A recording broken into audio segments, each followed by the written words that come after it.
We tested 5W-20 oil against 5W-30 oil in the same engine to finally settle the question that's been dividing comments online for years. And after going through real manufacturer technical service bulletins and documented cases of engines out on the road, yes, there is a winner. Of course there is. But I'll tell you up front, that winner isn't the same for every engine, and figuring out which one applies to you is exactly what we're going to do today. We've spent months watching the same debate repeat itself over and over. Videos with millions of views declaring one universal winner between these two oils. Comments split right down the middle. And drivers getting more and more confused about which one to put in their engine.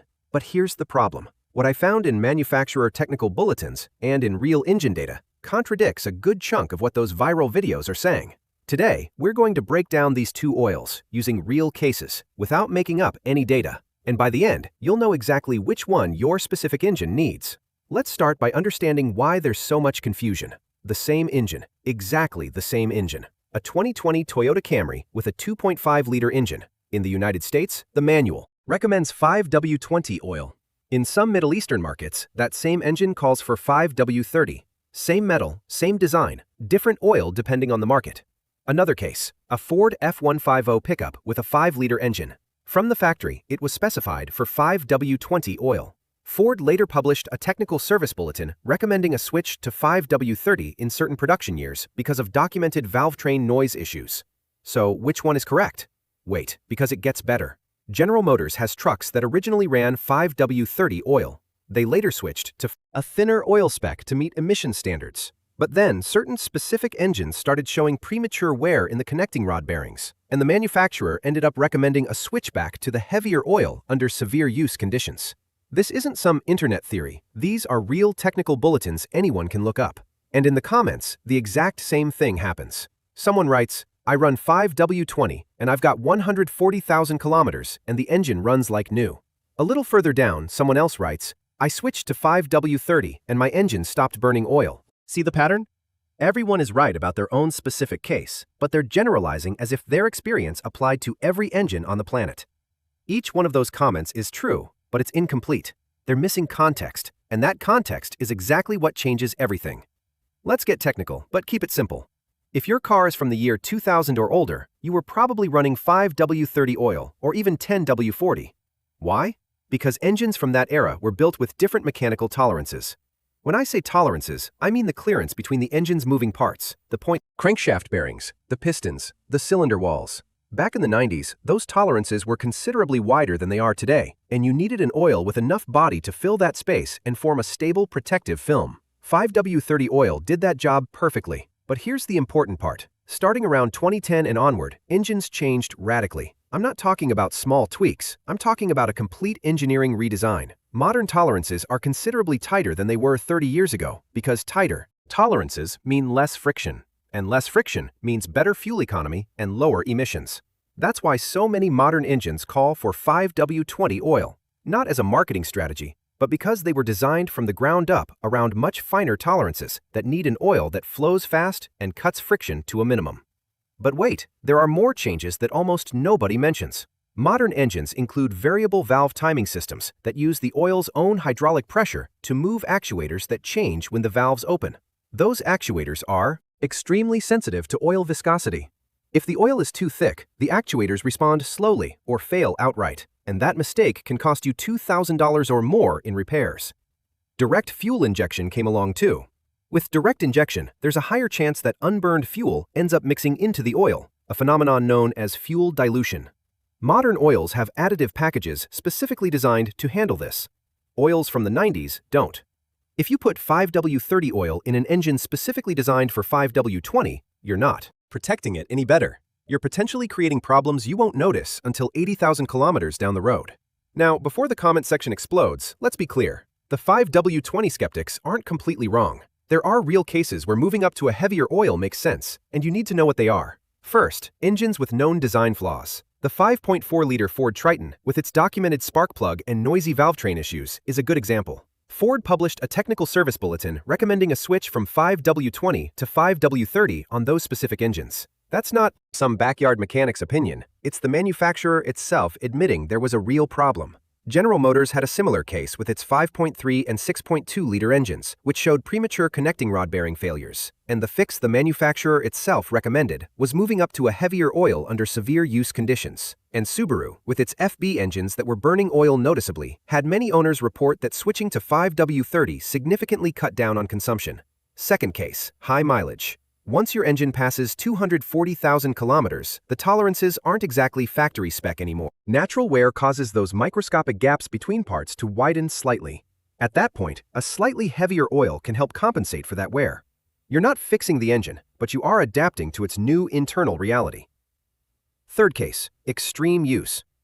If you tow frequently, live somewhere temperatures regularly climb past 110 or 120 degrees Fahrenheit, or track your car, then the manufacturer's standard testing conditions simply don't apply to your situation, and bumping up one viscosity grade can make sense. In all of these cases, there's one common denominator. These are exceptions, not the rule. The problem with the internet is that exceptions go viral, and people end up thinking they're the norm. Since we're settling this kind of question once and for all, if you feel like this content is helping you make better decisions about your car, this is a good time to subscribe to the channel and drop a like, because every week we put exactly this kind of debate to the test, the ones that look simple but can cost you if you get them wrong. Now, let's actually break down each oil in practical terms. 5W-20 oil. The first number, the 5, indicates how well the oil flows in cold temperatures. Not as fast as a 0W, but more than enough for the vast majority of climates. The second number, the 20, is the viscosity at operating temperature, considerably thinner than traditional oils. This oil is used in most Toyotas and Lexuses from 2010 onward, in a lot of modern Hondas, in 4-cylinder Ford EcoBoost engines, in Mazda Skyactiv engines, and in general, in almost any modern compact engine optimized for efficiency. The real benefits are concrete: better fuel economy, superior cold start protection, less internal friction, and a design built specifically for engines with tight tolerances and variable valve timing systems. The downsides are real too. Less margin for error in extreme conditions. It breaks down a bit faster if you stretch your change intervals too far, and it wasn't designed for older engines with wider tolerances. How often should you change a good quality synthetic 5W-20 oil? Between 8,000 and 12,000 kilometers, depending on your manual and how you use the car. But if you do a lot of short trips or drive in heavy traffic every day, I'd change it every 8,000 kilometers at most. 5W-30 oil, the classic, the oil that dominated the industry for decades. The first number, the 5, flows well in the cold. Not as fast as a 0W oil, but more than enough for most climates. The second number, the 30, offers better thermal stability than a 20. The benefits are an excellent balance between protection and efficiency, a wide operating temperature range, and decades of engines proven with this viscosity. How many kilometers can a full synthetic 5W-30 oil go? Easily between 10,000 and 12,000 kilometers under normal conditions, though personally, I prefer changing it every 8,000 just for peace of mind. The downsides. In modern engines designed specifically for 5W-20, it can cause a slower response in the variable valve timing system and creates slightly more resistance compared to the thinner oil. Neither of these two oils is objectively better in absolute terms. They're different tools for different jobs. Using the wrong oil is like using a hammer when what you really need is a screwdriver. It technically works, but it's not optimal. Let's get into the questions everyone asks. Which oil is better, 5W-20 or 5W-30? It completely depends on the engine. If your manual specifies 5W-20, that's the best one for your engine. If it specifies 5W-30, that's the best one for yours. There's no universal winner because not all engines are the same. What happens if I put 5W-30 oil in instead of 5W-20? In a modern engine specifically designed for the thinner oil, the heavier oil can cause a slower response in the variable valve timing system, slightly worse fuel economy, and more resistance on cold starts. It won't wreck your engine right away, but it's still not ideal. Now, if your engine already has 240,000 kilometers or more and is showing signs of wear, that's when switching could actually make sense. Does 5W-20 oil protect just as well as 5W-30? In engines designed for the thinner oil, yes, it protects just as well or even better because it comes with superior modern additive packages. Protection doesn't depend only on how thick the oil is, it also depends on the chemistry inside it. But in an older engine, originally designed for a heavier oil, the thinner oil really would fall short. Is it harmful to accidentally put 5W-30 into an engine that calls for 5W-20? Harmful is a strong word. Not optimal is more accurate. If you do it just once, say in an emergency, there's no real problem. If you do it permanently in a modern engine with no technical reason to, then yes, you're cutting into efficiency and creating premature wear in the variable valve timing systems over the long run. What happens if you accidentally end up mixing both oils together? You'll end up with something in between as far as viscosity goes. It's not ideal, but it's not catastrophic either. The worst that can happen is you won't get the full benefit of either one. If you need to top off the level in an emergency, and the only oil you've got on hand is the other type, go ahead and do it. No guilt needed. Just go back to using a single type at your next oil change. Now, let's get practical. How do you decide which one to use in your specific engine? First, find your owner's manual in the glove box or download it from the manufacturer's website and go straight to the fluid specifications section. If it says 5W-20, start there. If it says 5W-30, start there. And if the manual lists multiple options, that's where it gets interesting, because that official flexibility means the engine can handle both but has a clear preference. Now ask yourself, how many kilometers does your engine have? If it's under 160,000 kilometers and shows no symptoms, just use exactly what the manual says as your first choice. Between 160,000 and 240,000 kilometers, if the manual lists multiple options, consider the slightly heavier oil, especially if you're noticing oil consumption. Past 240,000 kilometers is where bumping up a grade can make sense, but only if there are real symptoms. Oil consumption of more than half a liter every 5,000 kilometers, engine noise that wasn't there before, or low oil pressure on the dashboard. Next question. How do you use your vehicle? If it's normal city and highway driving with no heavy loads, stick with the manual. If you tow frequently, more than 30% of the time you drive, consider going up a grade if the manual allows it. If you do track days or aggressive driving, definitely use the heavier oil and cut your change intervals in half. And the climate you live in matters less than people think, because modern engines have good thermal management. But extremely cold climates, regularly below 20 degrees Fahrenheit, the thinner oil really does offer a real advantage. In extreme constant heat above 110 degrees Fahrenheit, it can justify a slightly heavier oil if the manual allows it as an option. If your answer to all these questions is normal use, no problems, relatively new engine, then the answer is incredibly simple. Use what your manual says and stop looking for a solution to a problem you don't have. Let's move quickly through the most common myths on this topic. Myth 1.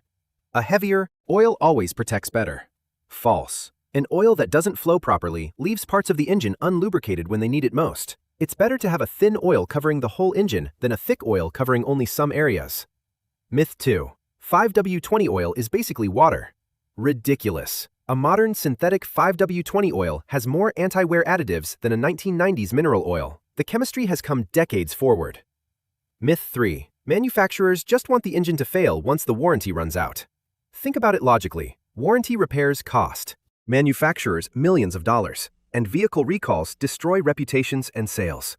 There's no financial incentive to design engines that fail quickly. Myth 4. In some countries, they use heavier oil because they know something we don't, right? They use a different oil because they have different emission cycles, different fuel quality, and different driving patterns.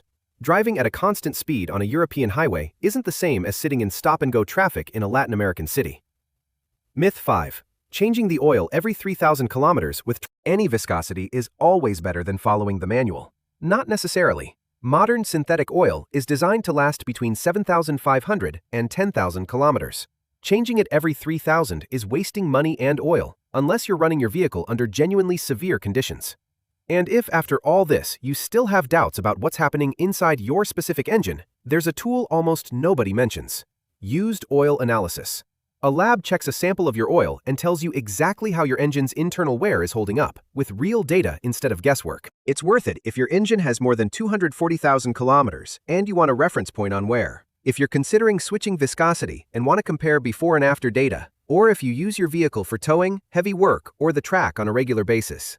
It's not worth it if your engine is under warranty, symptom-free, gets regular oil changes, and you're just curious. And if you feel like you'd want to really understand this kind of decision about your engine, instead of relying on whatever some random internet video tells you, you'll find access to our Complete course on automotive mechanics, electricity, electronics, and programming in the description. The sooner you understand how these systems work, the less money you'll end up spending on the wrong decisions. And now, the winner I promised you at the start. Of course, there is one. If your engine is from the last 15 years and your manual specifies 5W-20, that's your winner, no argument, because it was mathematically engineered for that exact viscosity. And putting something heavier in it doesn't give you extra protection, it just costs you efficiency. But if your engine has a known design flaw, has already passed 240,000 kilometers, or you put it through extreme use, then your clear winner is 5W-30, because in those specific cases, the real technical evidence backs exactly that up. The winner was never universal. The winner was always the oil that matches your engine's actual design and the way you actually drive it. And that's not some viral internet opinion. That's the truth that actually saves you money.